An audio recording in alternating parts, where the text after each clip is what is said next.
Students, I hope you all are doing well, and in this video I am going to explain your class 10th first flight lesson number 4, that is from the diary of Anne Frank. Student, it is a very interesting as well as thought intriguing chapter. So without any further ado, let's get to know about that who was Anne Frank. Anne Frank कौन थी? So students, Anneliese Mary Anne Frank 12 June 1929 to February March 1945 was a German-born Jewish girl who wrote while in a hiding with her family and 4 friends in Amsterdam during the German occupation of the Netherlands in World War II. Yes, she unfortunately she lived a very short life. Anne Frank की जो ज़िंदगी थी वो बहुत छोटी थी, but in that short life she made a very good impact. And तो इनके बारे में इंट्रोडक्शन है कि she was a German-born Jewish girl यहूदी, एंड वो क्या थे, who wrote while, उन्होंने अपनी फैमिली के साथ जब छुपी हुई थी ड्यूरिंग द वर्ल्ड वॉर 2 के दौरान, तो उस समय उन्होंने ये लिखा हुआ था जो अपनी डायरी थी. Her family had move to Amsterdam while the Nazis gain power in Germany but were trapped when the Nazi occupation extended into the Netherland. Her family, उनकी फैमिली जर्मनी से एम्स्टर्डम को मूव हो गई थी, लेकिन जब बाद में जर्मनी ने एम्स्टर्डम, जो कि नीदरलैंड कंट्री की कैपिटल है, जब वहाँ पर भी कंट्रोल कर लिया, तो लास्ट में they were in a problem. Okay, as persecution against the Jewish population increased, the family went into the hiding in July 1942 in a hidden room in her father Otto Frank's office building. And जब Germany से जो Hitler ने that is the Holocaust करवाया था Jewish के खिलाफ, students class 9 के SST में आप लोगों ने ऑलरेडी पढ़ा है इसके बारे में. तो उस समय जब ये होलोकास्ट करवा रहे थे, उस समय मास लेवल पे जूइस लोगों का मर्डर किया जा रहा था, मास मर्डर किया जा रहा था. तो उस समय क्या हुआ कि नीदरलैंड के ऑफिस में उनके जो फादर थे ओटो फ्रैंक्स के ऑफिस में वो लोग छुपे हुए थे. After 2 years in hiding the group was betrayed and transferred to the concentration camp system where Anne died of typhus in Bergen Belsen within days of her sister Margaret Frank. और क्या हुआ, बाद में जब 2 साल वो office में छुप के ही रहे, तब तक क्या हुआ कि उसी ऑफिस में किसी ने धोखा दे दिया. धोखे से क्या हुआ, उनको उनका पता बता दिया, and then they were transported to the concentration camp. Concentration camp was a location जहाँ पर ज्यूज लोगों को ले जाया जाता था, and they were treated very badly. उनको किल किया जाता था, मास मर्डर किया जाता था. होलोकास्ट वहीं होता था कंसंट्रेशन कैंप में. सो एन डाई ऑफ टाइफस, तो एन की किससे डेथ हुई? टाइफस एक बीमारी की वजह से उनकी डेथ हुई. बर्जन बेल्सन में जगह है जहाँ पर कंसंट्रेशन कैंप था. And within the days of her sister Margaret Frank, और सेम डे उनकी सिस्टर मार्गरेट फ्रैंक की भी डेथ हो गई थी. Okay, her father Otto the only survivor of the group return to Amsterdam after the war ended. उनके जो पिता थे, पूरी फैमिली में सिर्फ एकमात्र बचे आदमी, वो एम्स्टर्डम जब वॉर खत्म हो गया तो एम्स्टर्डम को लौटे to find that her diary had been saved. ये और देखा कि मुझे उनकी मतलब जो डायरी जो उन्होंने लिखा वो बची हो है. Convince that it was a unique record, और जब देखा कि मतलब कि बहुत ही यूनिक एक रिकॉर्ड बहुत बढ़िया है, जो भी लिखा है वो सच में it is a very very unique. It is a emotion of a girl. He took action to have it published in the English under the name of the diary of a young girl. तो उन्होंने ये सोचा कि इस जो इन्होंने लिखा हुआ है diary of the young girl, इसको क्या करा जाए, पब्लिश करवाया जाए कहीं ना कहीं. Because in that diary, the diary of the young girl, she had expressed her emotion of students also, and then she also expressed the emotion of fear during that concentration camp, during that Nazi betrayal, Nazi mass murders of Jews. सब जितने भी चीज़ें थी Anne Frank ने बहुत मासूमियत से सारी चीज़ों को उस डायरी में बताया हुआ है. The diary was given to Anne Frank for her 30th birthday and chronicles the event of her life from 12 June 1940 until its the final entry of the 1944. जो ये डायरी जिसमें उन्होंने सब कुछ लिखा हुआ था एन फ्रैंक ने, उनके 30th बर्थडे पर गिफ्ट दी गई थी, और उसमें क्रोनोलॉजिकल इवेंट था, मतलब डेट वाइज उन्होंने पर्टिकुलर हर डायरी अपनी डायरी में डेट वाइज उन्होंने इवेंट जो जो घटता था लिखा था. तो 12 जून 1914 से लेकर 1 अगस्त 1944 लास्ट एंट्री थी उसमें. And it was eventually translated from its original Dutch into the many languages and become one of the world's most widely read books. और फिर जब वो डच लैंग्वेज जो थी, जो वहाँ की लैंग्वेज थी, उस लैंग्वेज से होने के दूसरे इंग्लिश लैंग्वेज और अदर लैंग्वेजेस में ट्रांसलेट हुई, और बाद में पूरे वर्ल्ड में सबसे ज़्यादा पढ़ी जाने वाली किताबों में से बनी किताबें. There was also been several film, television and theatrical productions, और कई टेलीविजन फिल्म्स भी बने, थियोरेटिकल प्रोडक्शन थिएटर्स भी बने इस पर. And even an opera based on the diary. And opera एक सॉन्ग इवेंट होता है, उस पर इस डायरी पर यह भी एक इवेंट है. Describe as the work of a mature and insightful mind, the diary provides an intimate examination of a life under the Nazi occupation. इन सब के बाद सब कुछ इंसाइटफुल, मतलब एक छोटी सी, मतलब एक लड़की का इतना बढ़िया, इस डायरी को पढ़ने के बाद आपको लगेगा कि हाउ अ 13 और 14 year girl can think such a very good manner. आपको अभी इस स्टोरी में हल्का सा 2-3 पेजेस में ही खुद पता चल जाएगा एन फ्रैंक के बारे में students. So N Frank has become one of the most renowned and discussed of the holocaust victim. तो कहीं ना कहीं सबसे ज़्यादा इनकी डायरी में इन्होंने सब कुछ लिखा हुआ है, इनको पढ़ा है, तो लोगों ने दुनिया की जानी मानी ये एक तरीके से शख्सियत है, एक तरीके से कह सकते हैं कि जिन्होंने होलोकास्ट को सहा है।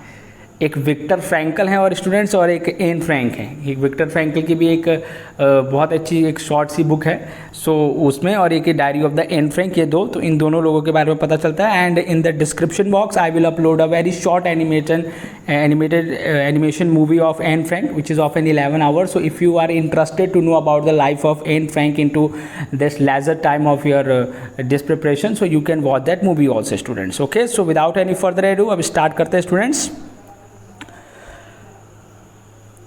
Writing in a diary is really a strange experience for someone like me. Here Anne Frank is saying that writing in a diary is a really strange experience for someone like me. It's a very strange, it is a very विचित्र एक तरीके का अनुभव। Not only because I have ever written anything before, but also because it seemed to me that later on neither I nor anyone else will be interested in the musing of a 13-year-old school girl. इसलिए नहीं कि मैंने अभी इससे पहले कुछ लिखा नहीं था, इस वजह से कि मुझे ये लग रहा था कि ना ही मैं और ना ही कोई और भी एक 13 साल की लड़की की बातों में कुछ इंटरेस्ट लेगा। Oh well, it doesn't matter. I feel like writing and I have an even greater need to get all the kinds of things all of my chest. लेकिन इस चीज़ से कोई मतलब नहीं है, मुझे लिखना पसंद है, तो and I need a even greater need to get all things off my chest, और जो मेरे मन में है वो सब चीज़ें मैं लिखकर व्यक्त करना चाहती हूँ। I want to express those things. बहुत अच्छी line student, it is a very good quote. Paper has more patience than people. Paper has a more patience than people because in paper you can express your emotions, you can express your feeling and whatever you want to express your imagination, creativity in paper any person can do. I thought of this thing on one of those days when I was feeling a little depressed and was sitting at home with my chin in my hands. ये उन्होंने कब सोचा, जब वो बता रही है कि घर पे एक दिन बैठी हुई थी, काफ़ी उदास बैठी हुई थी, निराश बैठी हुई थी, और उन्होंने अपने हाथों को अपने चिन पर लगाया हुआ था, बोर्ड थी, लिस्टलेस थी, कुछ समझ में नहीं आ रहा था, lack of energy, wondering whether to stay in और गो आउट। सोच रही थी कि अगर रूम में रहें या बाहर जाएँ। I finally stayed where I was brooding. मैं वहीं रुक गई जहाँ पर ये सोच रही थी, प्रूडिंग। Yes, paper does have more patience, and since I am not planning to let anyone else read this step back notebook, grandly referred to as a diary. फिर उन्होंने कहा कि जो पेपर जो होता है, जो पन्ना होता है, उसके अंदर ज़्यादा धैर्य होता है। तो अब ये क्या कह रही हैं कि जो ये डायरी है, इस ये जो स्टेप बैक नोटबुक है, जो ये बुक जो मतलब उनको डायरी जो मिली हुई है, जिसको डायरी कहा जाता है, इसमें जो भी लिखेंगी वो किसी को इसके इमोशंस के बारे में कुछ भी कहीं भी किसी को नहीं बताएंगी। Unless I should ever find a real friend, जब तक कि I will not find a real friend. And friend कह रही जब तक कि मुझे कोई सच्चा मित्र नहीं मिल जाएगा जिसे मुझे लगेगा कि मैं इसको शो करूँ, इसको दिखाऊँ, तब तक मैं इसको कहीं शेयर नहीं करूँगी। It probably want make a bit of difference. इससे कोई भी अंतर नहीं पड़ने वाला है कि अगर मैं किसी को अपनी डायरी पढ़ने के लिए दूं या नहीं दूं। लेकिन एन फ्रैंक को क्या पता था कि इनकी जो डायरी है, जो इनके इमोशन से पूरी दुनिया पढ़ेगी, and the world will come to know about her experience of the Holocaust students. Okay, now I am back to the point that prompted me to keep a diary in the first place. तो अब मैं बाहर जाना या फिर लोगों से interact करने से ज़्यादा मैंने क्यों डायरी को सबसे ज़्यादा फर्स्ट प्लेस पे रखा। I don't have a friend. इन्होंने बताया कि मेरा कोई भी मित्र नहीं है। Let me put it more clearly so no one will ever believe that a 13-year-old girl is completely alone in the world.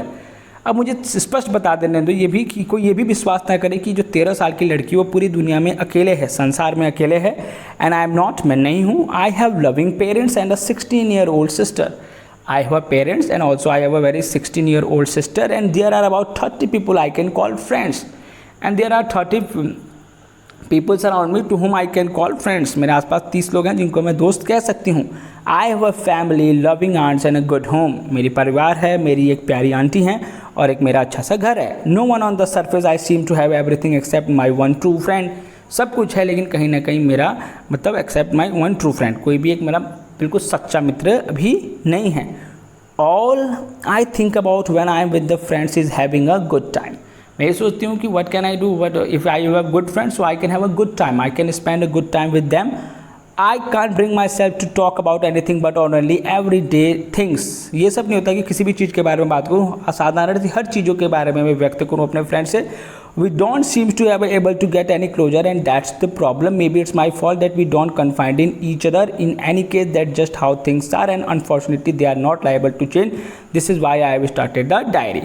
इस पूरी चीज़ें में ये बता रहे हैं कि कहीं ना कहीं जो आसपास की फैमिली मेम्बर्स हैं उसमें सब कुछ हैं, फ्रेंड्स बोल दे रही हैं उनको कहीं ना कहीं, लेकिन वो एक्सप्रेस नहीं कर पा रही हैं अभी तक। एट द एज ऑफ 13, 40 सी एज है स्टूडेंट, तो उसमें अभी कोई उनको लग रहा है एंड फ्रेंक को कि उनका कोई दोस्त नहीं है, तो वो क्या करनी है कि अनफॉर्चुनेटली कोई ऐसा नहीं है, कुछ वो सब नहीं है और ये भी नहीं है कि, तो उन्होंने डायरी के बारे में सोच रखा है कि let's go for the diary. एक डायरी शुरू किया जाए, डायरी में लिखा जाए to enhance the image of this long awaited friend in my imagination. और ये जो मेरा फ्रेंड है जो बहुत ही दिनों से मैं इसको दोस्त बनाने की सोच रही हूँ, तो इसके इमेजिनेशन अपनी कल्पना को बढ़ाते हुए I don't want to jot down the fact in this diary the way most people would do.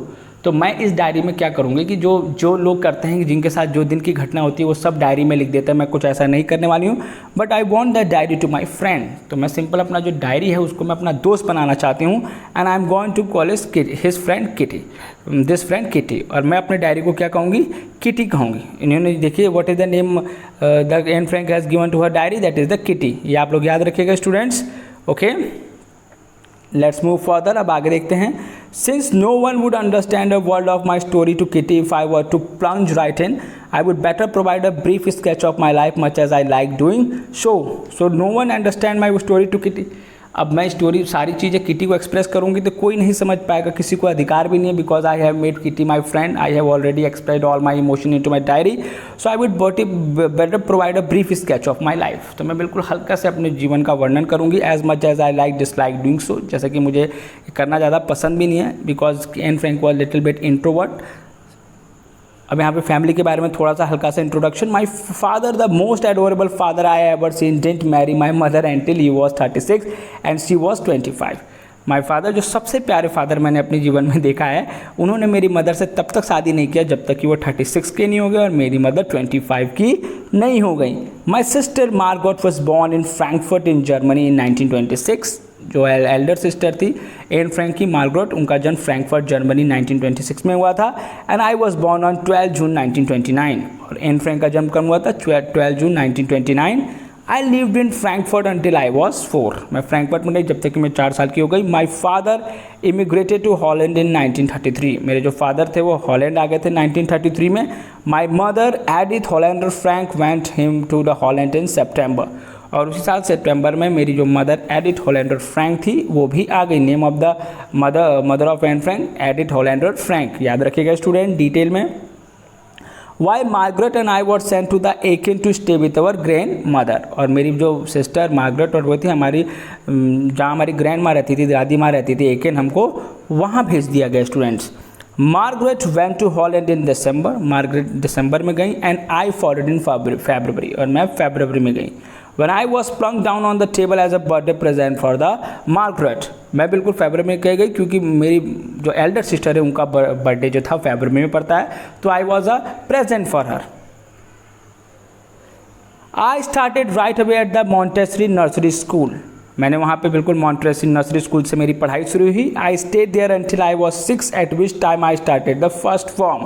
वहाँ मैं 6 साल तक रही जब तक मैं अपनी फर्स्ट क्लास में मैंने स्टार्ट नहीं किया। In the 6th form my teacher was Mrs cuprous. और 6th क्लास में, यहाँ पर 6th फॉर्म से समझ 6th क्लास में उनकी जो टीचर थी कौन थी student, mister Kuperus, the head mistress, जो प्रिंसिपल थी। At the end of the year we were both in tears as we said a heart breaking farewell. और साल के अंत में हम लोगों ने दोनों ही आंसू में थे और कहीं ना कहीं फेयरवेल हो रहा था, विदाई ले रहे थे क्योंकि स्कूल एंड हो रहा था एन फ्रैंक का। Now she was going to the another school. In the summer of 1941 grandma fell ill and had to have an operation. Summer of 1941 में ग्रैंड माँ की तबीयत खराब हुई और उनका ऑपरेशन हुआ। So my birthday passed with a little celebration. तो उनका जो बर्थडे था एन फ्रैंक का इस बार बहुत ही कम सेलिब्रेशन के साथ मनाया गया। Grandma died in January 1942. No one knows how often I think of her and still love her. And unfortunately, her grandmother died in 1942 and no one, कोई नहीं जानता कि grandmother को एन फ्रैंक कितना मानती थी। This birthday celebration in 1942 was intended to make up for other and grandma candle was lit among with the rest. दो ये इस बार का जो बर्थडे सेलिब्रेशन था वो मेकअप फॉर अदर, एक तरीके से वो दूसरों के लिए ही था। Grandmother's candle was lit along with the rest, और लोगों के साथ जो ग्रैंड मदर का भी कैंडल एक चल रहा था, because it mean that they were missing the grand mother. The four of us were still doing well and that brings me to the present date of 20 June 1942।